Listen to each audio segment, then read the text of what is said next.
Good morning बच्चों, मैं आपकी हिंदी की टीचर आपकी क्लास 6 की हिंदी पाठ्य पुस्तक कदम्ब का 7वां अध्याय आपको पढ़ाने जा रही हूँ, जिसका नाम है भोला राम का जीव। आजकल संपूर्ण सरकारी तंत्र में भ्रष्टाचार का बोलबाला है।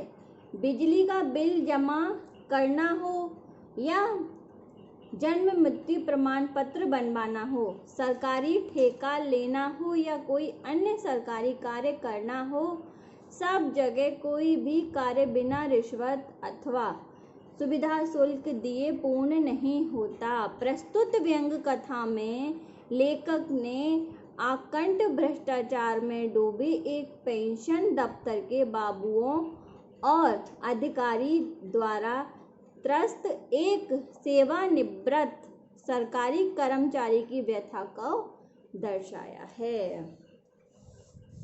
बच्चों, ये एक कहानी की तरह है। ऐसा तो कभी नहीं हुआ। धर्मराज लाखों वर्षों से असंख्य आदमियों को कर्म और सिफारिश के आधार पर स्वर्ग अथवा नर्क में निवास स्थान अलाट करते आ रहे थे, पर ऐसा कभी नहीं हुआ। इसमें यह बताया गया है कि चित्रगुप्त जो है बैठे हुए हैं, वो बार बार थूक से पन्ने पलट रहे हैं, अपना चश्मा पोंछ रहे हैं और पन्ने पलट रहे हैं और रजिस्टर देख रहे हैं, लेकिन गलती पकड़ में नहीं आ रही। आखिर उन्होंने खींचकर रजिस्टर को जोर से बंद कर दिया, जिससे के कारण मक्खी भी उसकी चपेट में आ गई।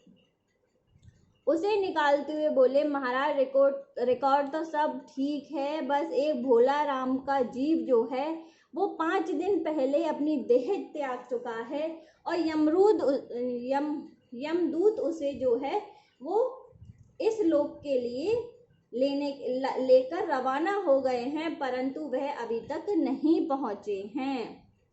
धर्मराज ने पूछा, वह दूत कहाँ है? वह यमदूत कहाँ है? उसी समय द्वार खुले और यमदूत का प्रवेश हो जाता है।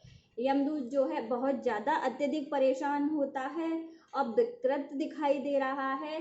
तो चित्रगुप्त ने चिल्लाकर उससे पूछा कि तुम कहाँ थे इतने दिन और भोला राम का जीव कहाँ है? यमदूत जो है वो हाथ जोड़कर खड़े हो जाता है और कहता है, दया निधान मैं कैसे बताऊं कि क्या हो गया। मैं अच्छा भला उस भोला राम के जीव को लेके आ रहा था, लेकिन रास्ते में ही जैसे ही मैं वहां से निकला, उसने मुझे धोखा देकर, चकमा देकर वह वहां से गायब हो गया।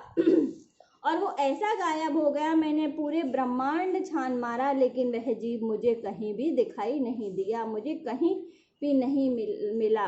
धर्मराज क्रोध से बोलते हैं कि मूर्ख जीवों को लाते लाते तुम बूढ़े हो गए हो, फिर भी एक मामूली से बूढ़े जीव को तुम लेकर नहीं आ सके। दूत जो है सर झुका के खड़ा हो जाता है। उसी समय अचानक वहाँ जो है क्या नाम है, हाँ, दूत वहीं सिर झुकाकर खड़ा हो जाता है, कहता है, महाराज मेरी सावधानी में कोई भी कमी नहीं थी। मैंने इस अभ्यस्त हाथों में से अच्छे वकील भी नहीं छूट पाए हैं। इस बार तो कोई जादू ही हो गया। चित्रगुप्त ने कहा, महाराज आजकल पृथ्वी पर इस प्रकार का व्यापार बहुत चल रहा है कि लोग फल देते हैं, किसी को अपने दोस्त को फल बेचते हैं और रास्ते में ही रेलवे वाले उसे खा जाते हैं, उड़ा ले जाते हैं। हौजरी के पार्सलों को रेलवे अफसर जो है हौजरी में पार्सलों के मोजों को रेलवे वाले अपने खुद पहन लेते हैं। इस प्रकार से उन्होंने भ्रष्टता को दर्शाया, सरकारी कामकाज को। भोला राम का जीव जो है उसके बारे में आपस में बातें होने लगी। धर्मराज ने व्यंग से चित्रगुप्त की ओर देखते हुए कहा, तुम्हारी भी रिटायर होने की उम्र आ गई है। उसी क्षण जो है क्या नाम है, घूमते फिरते नारद जी वहां आ गए और धर्मराज को गुमसुम बैठते देख नारद जी बोलते हैं कि भाई तुम क्यों परेशान हो, क्या बात हुई?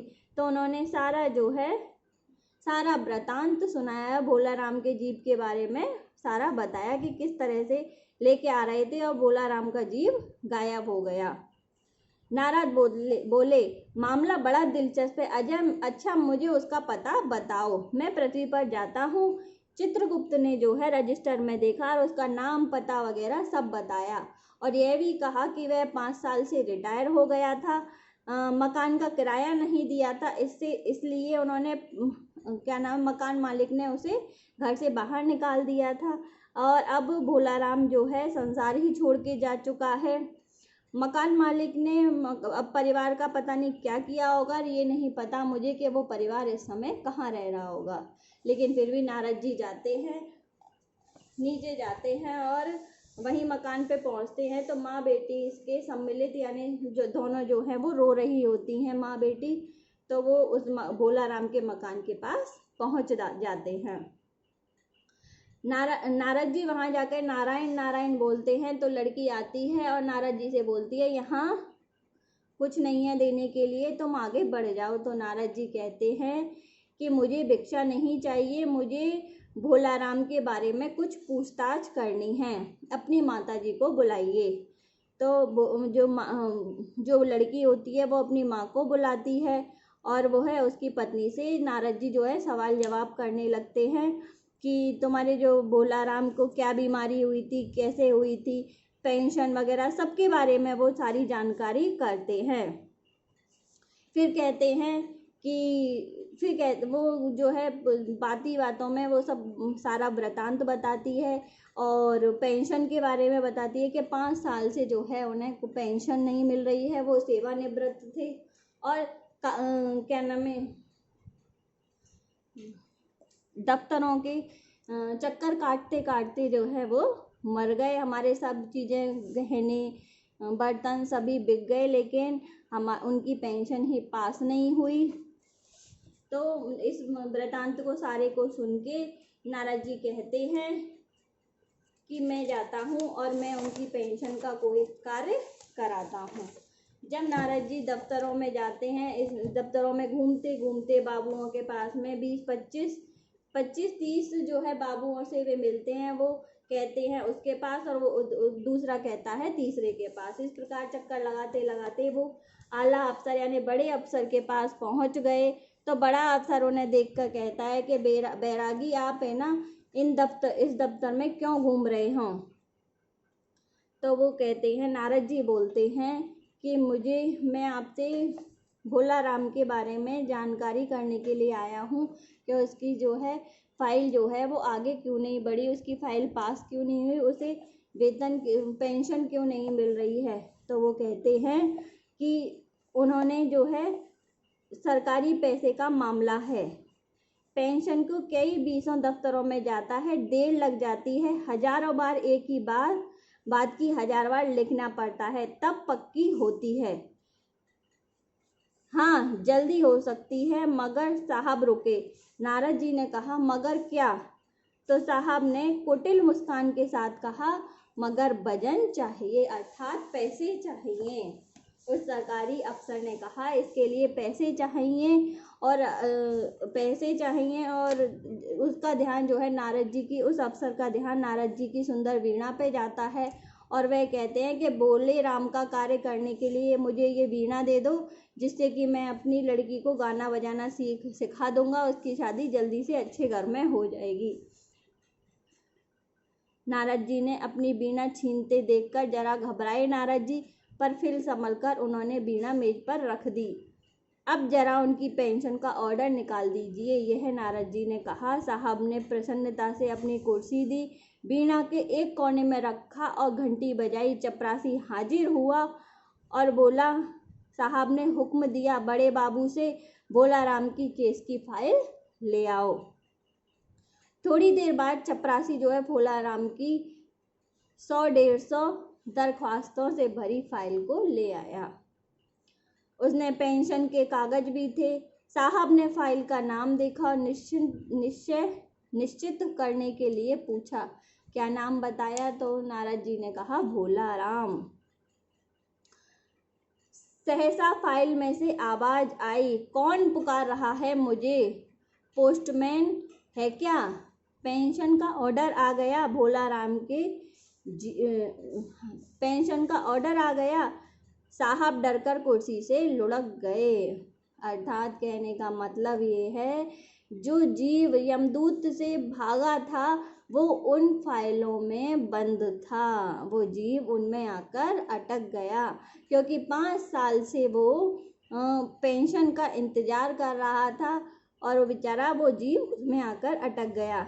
नारद जी ने कहा, मैं नारद हूँ, मैं तुम्हें लेने आया हूँ, चलो स्वर्ग में तुम्हारा इंतजार हो रहा है।